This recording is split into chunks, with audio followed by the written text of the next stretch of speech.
Hey everybody, we're just getting ready for our workshop on Postpartum 101, Movement for Recovery. And I'm waiting for Melissa to join me here. She's gonna get on and co-lead with me. So give us just a second for that to happen. Talk amongst yourselves. Hi. Let's see, Melissa. Got it. Everyone got their tea and a comfy seat? Hi, everyone. Hey, Melissa. Good to see you. So good to see you. So, I'm Amy, and I run a company called Home Body Movement in Brooklyn, New York. Melissa, where are you coming from? I run a company called the Fit Fourth, and I'm all over Manhattan, but the Fit Fourth is actually live stream, so you can get it anywhere. I'm in New York, right here. We're neighbors. Neighbors, high five. Yeah. Boop, boop. So, we're going to talk to you about holistic postpartum recovery. Your questions, what you're thinking about, what you need to know. We're going to just chat with you guys about a few ways to take care of yourself in that postpartum period. And knowing before you give birth, before you get pregnant, is also great. So if you're here to talk about those things in preparation, more power to you. Yes, this is really good to just know as soon as possible. Before we start getting into our heads, though, let's get into our bodies. And we're going to start with a little grounding meditation. So for moms, that is probably one of the hardest things to do. Missy, you might be able to talk about that, how hard it is. Totally. I mean, I was like rushing to get my kids to bed. I'm like, I gotta go, I gotta do this. So this is great. Yeah. So we're going to start with a little breathing meditation. Everyone, find a comfortable place to sit or lie down. And you're going to close your eyes if you feel comfortable doing that. And if you don't, that's okay. You can just soften your gaze. And start to notice your breath.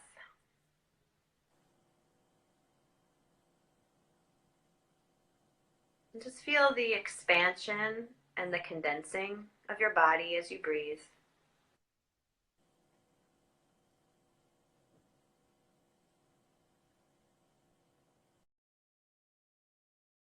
In between. That pause between your inhale and your exhale.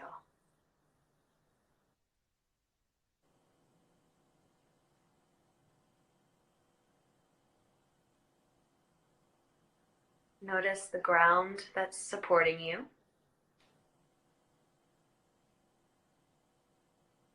And the walls that are surrounding you.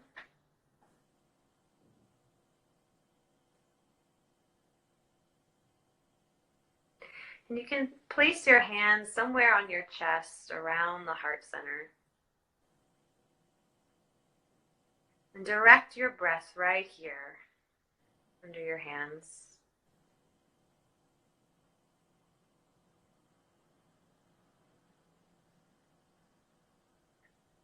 Your heart is surrounded by two lungs on either side and the rib cage that wraps around the whole thing.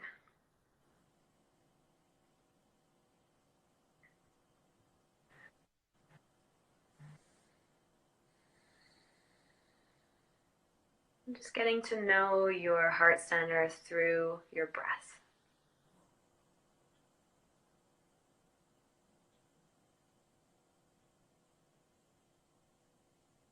And then you can move your hands down to your belly button area, your navel area, and direct your breath here.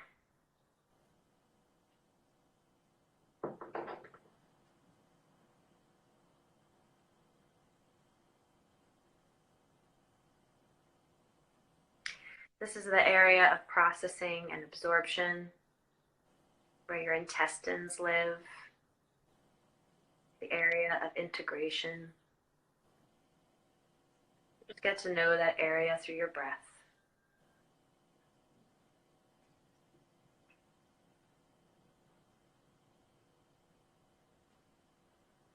And then bring your hands down a little bit lower to your womb area. All of us have a womb area. This is just above the pubic bone inside the pelvis. For those who don't have an actual womb, there's still a space here, a sacred space. So just breathing into this area. Notice what you notice.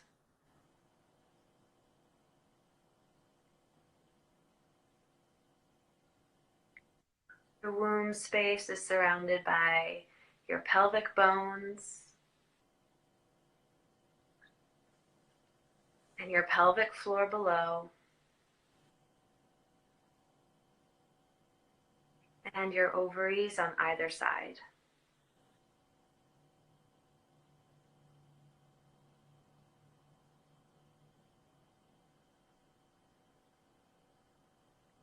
Now we're going to do a breath together that is a 3-part breath that connects 3 places. So on a long inhale, you're going to breathe into the heart, then the navel, and then the womb space. And on your exhale, you're going to breathe out from the womb space, the navel, and the heart. So for those of you who are just joining us, we're doing a guided meditation to get grounded before we start talking more about postpartum. So as you're ready, you can inhale into the heart, the navel, and the womb space. And then exhale, womb space, navel, heart. And just keep going like that a few times.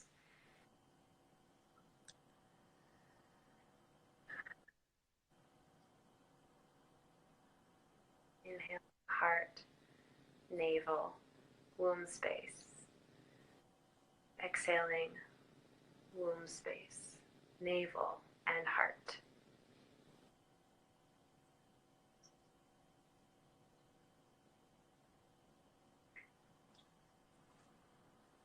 You can keep breathing, or you can relax and breathe normally.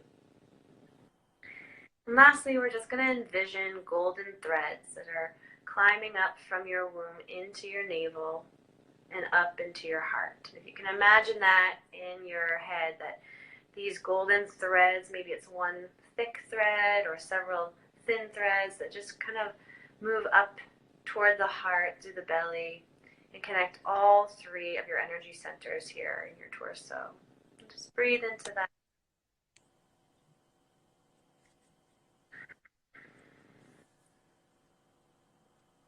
If your eyes are closed, you can massage your eye sockets and slowly let the light back into your eyes.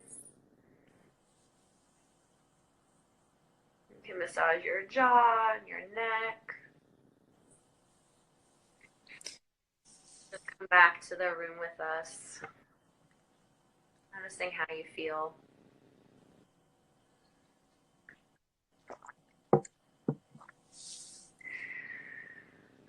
Well, I feel a little bit better. How about you, Missy? Oh, so much more relaxed. Yeah. So, do you want to talk a little bit about what you do in your practice, and then I'll share a little bit about what I do. Yeah, so I really became passionate about working with moms postpartum because I just feel like there is a real opportunity for recovery there. And if you just give yourself the space to heal,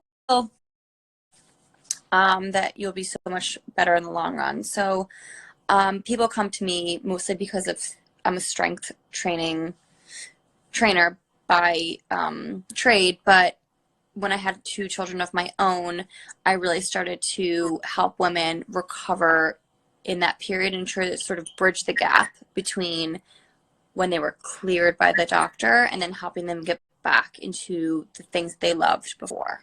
So through my own experiences, my own research, and really finding out what I love and am passionate about, this is really where it lies. It's that 6-week postpartum checkup, getting back into the activities that you really love, and I sort of help find that what to do in that middle space.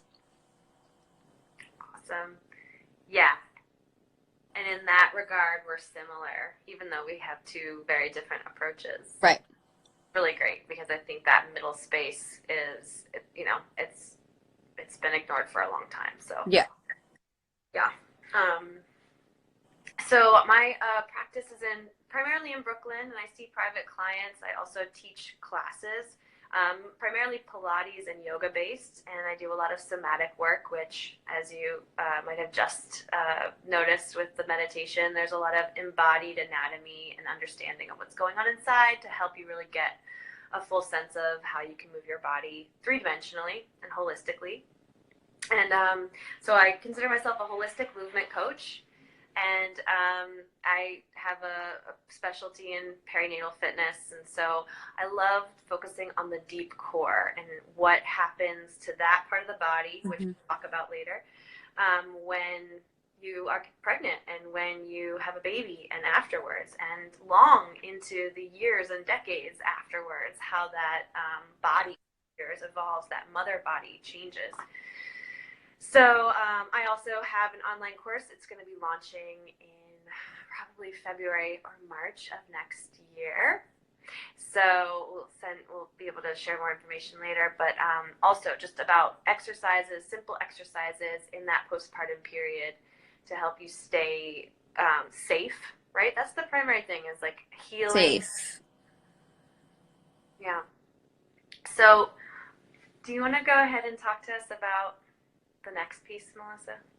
So yeah, I really just want to talk to you about, you know, when I feel like when people, regardless of whether it's your first child, your second child, your sixth child, every time you have a child, you know, you sort of rebirth a new version of yourself. And that is actually quite an amazing space to live in.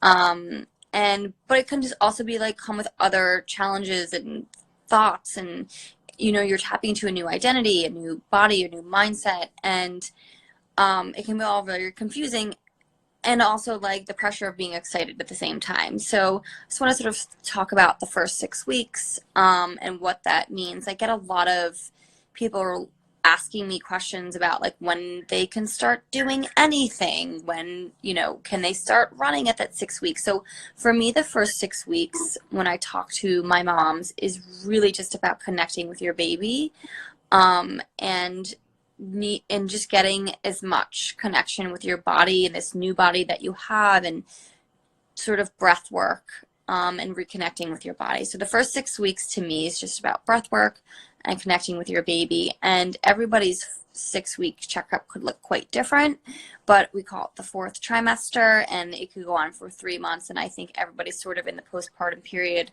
after you have a baby pretty much forever. But that doesn't mean that you're not progressing, right? So after that 6-week checkup, and you could touch on this a little bit too, Amy, feel free to jump in, is really not a time to be cleared by your doctor. In my opinion, I think I highly suggest that everybody sees a pelvic floor person, so you have a better idea of what's going on down there. And it's not in just a vaginal birth, it's also a C-section, just because there is a lot of pressure down there for the amount of time that you're carrying that baby. And I just think it's important to have a better picture of what is going down in your pelvis. And then we can really talk about, usually what I do is communicate with the pelvic floor person and really talk about what our plan is for you and your physical activity. Because what winds up happening sometimes, if you go back too fast, you know, you don't want to cause problems that you didn't have in the first place. So it's really important to give yourself the time and the space to heal and to connect and get back into a space of being connected with your body, not getting the body back, regardless of what social media tells us. Right. Yeah. And I also think it's a little bit hard depending on, you know, if you're looking at the first year or however long, like, you know, if you're breastfeeding and, you know, your body has different hormonal changes going on as well. So those hormones can make your body a little bit more relaxed, and maybe a little bit harder to lose the weight. And you'll feel a little bit mobile. And these are things that your body's not going to feel like it did before. So until you stop breastfeeding, like it takes a little bit of time for you to like regain that stability, like lose the extra weight that you want to lose. So it just takes time, and I think it's really important to be really patient, which is such a hard word, especially living on the East Coast. I understand. Hmm. A woman. I just want to cheers that because patience, man. And even looking back at my first and my second, I was much more patient with my second, with myself. With my first, I was like, what just happened? What?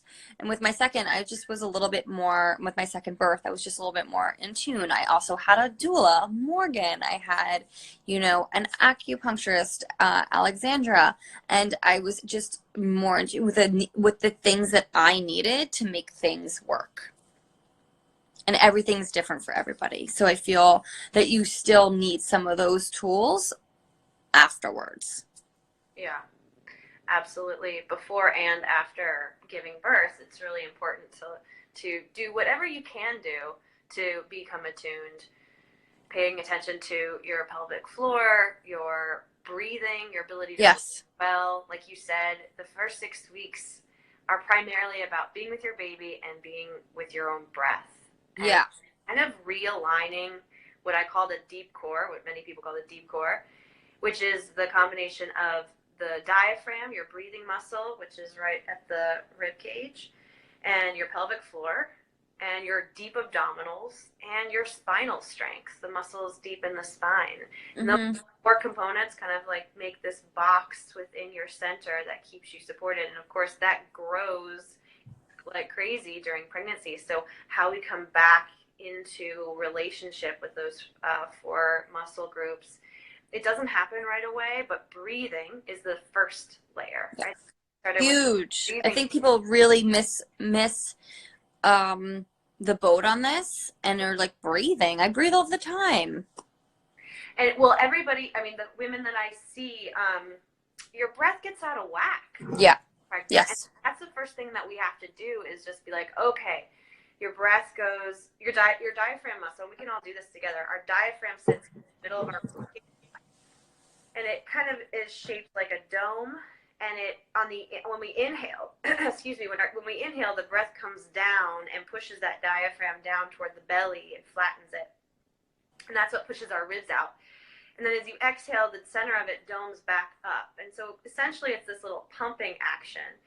But as baby gets bigger and belly gets bigger, we get pressure from below on the diaphragm. And so it stops moving as much. Then baby comes out, and you still have this kind of stuck movement, right? And then, anyone who's been pregnant can say, like, you get shortness of breath, it's hard to breathe, right? You start to breathe from the neck and the chest. And so breathing is like highly, highly recommended, number 1. Yeah. That's the one thing that I really try to hammer home. And when people are texting me or emailing me and asking, especially my one-on-one clients, what can I do? And I'm like, you really need to connect with your breath. And I try to give them 360 breathing type exercises and think about like breathing into your ribs. Think lateral breath, because you're here for so long that it's important to think out and in, So I stopped doing the sort of hand on the chest and the belly. It's like, I'm going to put your hands on your ribs and breathe out to the sides. Absolutely. And I always say breathe down. So you get both. It's nice to hear the different perspectives. Right.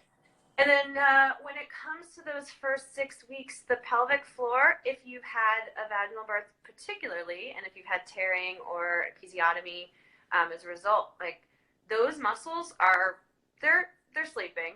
They're like, and they're not expected to wake up. They're very, of course we have to give them that time and that respect. And of course you have to stand up, you have to use the bathroom, you have to go about some of your daily life, hopefully not all of it in those first 6 weeks, but your pelvic floor will be recruited in those times.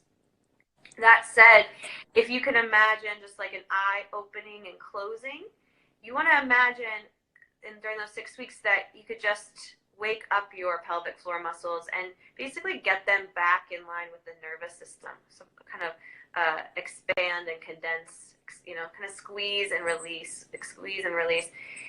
As you recover, as those muscles get back to their normal state, you'll have more ability to train them. That's what Melissa and I, in our work, we would do, is get you more nuanced in your relationship to pelvic floor strength. So, but the first 6 weeks, I say just give it a squeeze, make sure that they don't completely go to sleep, because as your body is healing over those 6 weeks, and you want to just every once in a while, maybe once a day, just a little squeeze, and then right. And I say it like if you're totally. You're resting.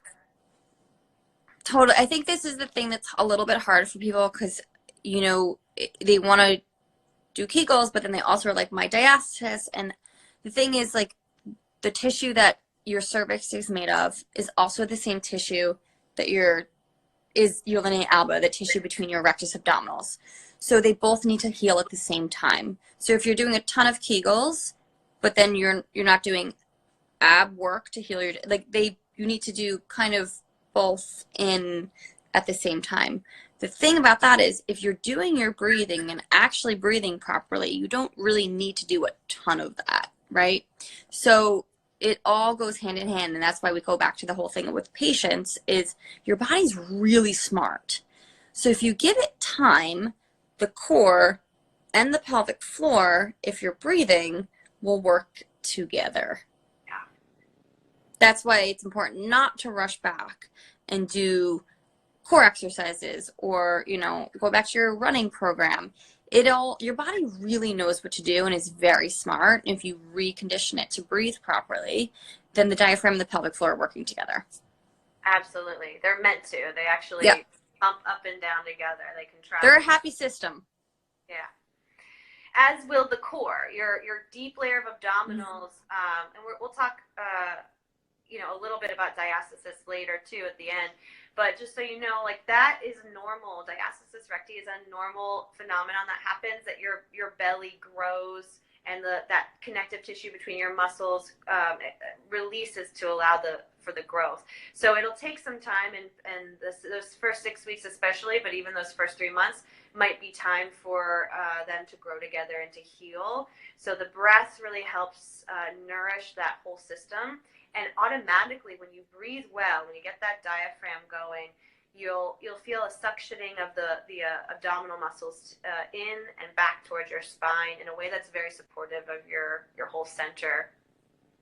So it all works together. It's a community. It's a community. Let it be a community. Yeah, let it be a community. So what does it mean to be cleared at your 6 week? Missy, what's that mean when you're cleared? Yeah, it's so interesting. I forget what the percentage is, but I read it somewhere that a very high percentage of women don't actually even go to their 6 week checkup. Really? Which is crazy to me. I don't know if it was a national percentage, and maybe I don't remember. I remember it's a pretty high percentage of women that don't actually go to their 6 week checkup. But anyway, if you do go, whether it's 6, 7, or 8 weeks, and the doctor says you're cleared, it's really, in my opinion, from what I've read in research and from what I know from other practitioners that focus on what I focus, it's not really a time to say, I'm going to go back to my running routine, my kettlebell routine, my Pilates routine, whatever it is that you do. I think it's a time to possibly see a pelvic floor person, a chiropractor, whoever it is, to sort of get educated on what really is going on in your body. I know it's really hard because at this point you have a small child, so taking them places is probably a challenge, but I urge you there are a lot of good resources online, or seek out somebody like me or Amy who can sort of direct you in the right direction. And if you are itching to get back to work out, don't jump back into what you were doing before. I just urge you to do a little bit more education and reach out to somebody who maybe can point in the right direction. And even if that means doing something at home, because your body's still healing. You had a baby 6 or 7 weeks prior. So I never tell people that at 6 weeks it's time to like start doing what they were doing. It's a progression. So again, it still comes back to your breath work. And I sort of rehab or prehab my moms in a way that babies started moving. So not to jump ahead, but to talk a little bit about the diastasis, and babies are also born with some ab separation to accommodate themselves coming down the birth canal. And if you think about the way that babies move, it's really smart. First they start, well, we put them on their backs now to sleep, right? But babies start by rolling, they start by pushing themselves up.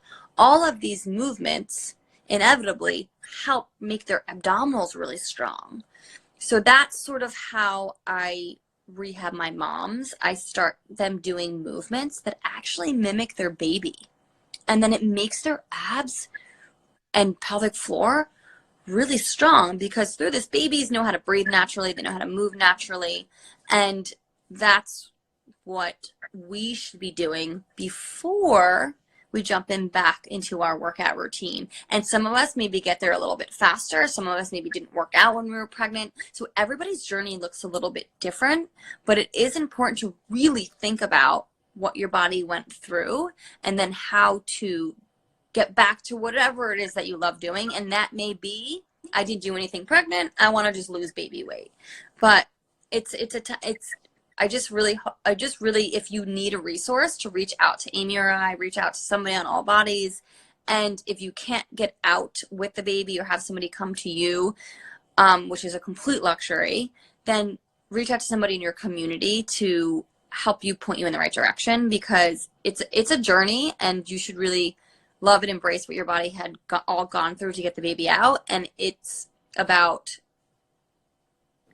just like taking time to progress to whatever it is that you want to do. I don't know, Amy, you want to touch on that? Oh my God, I'm just so happy to work with your moms. Like you mimic infant developmental movement patterns. I just love that. I'm a geek for developmental. Yeah. So I totally. A baby in me yoga class, and we do a lot of that too. Just like it's great, so good. Finding what it is to connect. Rolling, yes. All that stuff. Crawling is amazing. It is, and it's so simple, but it's almost like, and moms say to me, like, I've been blown open, right? Yeah. It's not a bad way. Like, the universe came through you, brought this wonderful being into existence. But now we have to gather things together, and it's its own special journey, just the way pregnancy was. Yep. The way your fertility journey was of any kind. Like, now it's this closure, and it's important to create that closure for yourself. It's not just like, okay, moving on to the next thing. No, it's let me get back and shed what needs to be shed. It's a communion with you and your body. So I commend that you have that same philosophy with movement, Missy. Yeah, it's important, right? If you like, I just love watching my kids move, and I'm like, wow. And I feel like I got to really take a step back with my second, because he was my second, so it's just a little bit less. I was more calm. I was like, wow. And then it's the things they do, and it's just, the body is really smart. So even just how they fall asleep, they spend a lot of time exploring their body. And I know it's really hard as a new mom to be able to spend a lot of time exploring our new body, but mimicking child development is really how I help my moms bring it all back together. Yeah, that's awesome. And, that also relates to what we wanted to talk about, the get my body back culture, and how, whether it's social media or it's your friends or it's yourself, with these high expectations for moms. I mean, that comes down through a long line of histories where women were just like, okay, it wasn't really acknowledged how hard it was to give birth and move back into normal realms of life. Yeah. Is this chunk of time when, it's just about really, really being who you are. Yeah. And speak more to that.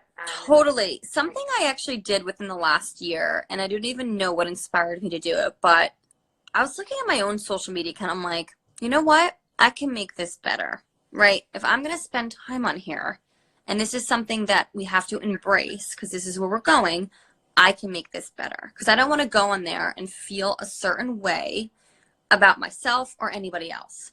So what I did was I blocked or deleted anything that wasn't inspiring, inspirational, or something that I was like, my friend whose baby I wanted to see, or my friend whose birthday party I wanted to see. And I feel like now with social media, there's just so much in our face to like look a certain way or be a certain way, or like regardless of if they're for kids or not. Oh, I'm not going on enough vacations. Like I don't have a car. I don't even know. My kids don't go to this school. Like my friend who I went to high school is doing this. I think it's important around, especially after postpartum, because this is such an important time and space to heal, and you should be focusing on your family, that you should not feel badly about going off of social media if you have to, or, just cleaning up your accounts and being like, maybe I really like going on there, but maybe I need to make it work for me. And for me personally, I really like to follow a lot of like doctor accounts or like kid educational accounts. And now when I go on my social media, I like know what I'm gonna get. It's like pelvic floor people. It's people like Amy who do amazing work with like people's bodies. I want to like know and be educated or inspired about why I'm going on the social media account. I don't want to go on there and be like upset about, I don't know, what's, someone did in high school, what somebody's doing or whatever. I just block that off in my life. And I think during this time, it's really important because you're open to what you said. Like so much just came through you and you're open and you're raw. Like, no, everything coming in should be oxytocin. Oh, I love that. That needs to be on a t-shirt. Oxytocin. It's the oxytocin. Yeah. Yeah.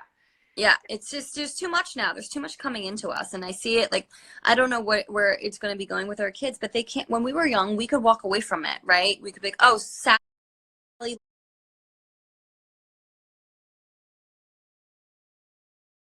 left me out of the birthday party, and you walk away from it, and you hang out with your neighborhood friends. Now our kids open up their phones and are like, oh, I wasn't invited to the party, and now everybody's still hanging out, and I'm still not invited, right? It's like we just need to like, if you can't set yourself a timer and you know that you want to go on it, there needs to be limitations around it. I think. Yeah. It's a way to go to help create, yeah. like to bring more inspiration to yourself, to also cultivate that gratitude, patience. Yes. Kindness, compassion. Yeah. Yeah. There's a couple of great books that I recommend too. If you're planning to have a baby, or you're thinking about it, or you've had one. Do you know Missy Kimberly Johnson? Yes. Trimester. Love. Great book. She talks Read a lot. it. She talks about some exercise. There's a section on exercise movement sequences, but then there's also a lot about how to find your support team, and that's not just during birth, but afterwards. Who are the people that you choose that are going to be that are supportive, not the people that you feel obligated to invite in. Yeah. When is your inner circle there? When is the outer rings of your circles there? And that depends on how you choose to have this like womb space for yourself in the beginning of your child's life and the beginning of your life as a mom. So that's a great book. And then there's another one called The First 40 Days. Yeah. Which is a lot about food and nourishment and preparing meals. And so there's a lot of really great resources and a lot of great people talking about this stuff now, so that you can get inspired and you can really surround yourself in positive ways and remind yourself like, oh yeah, I'm actually on the right track. I'm fine. Right. What you are is fine. And it'll be that way until, you progress and you move on into another phase of your life.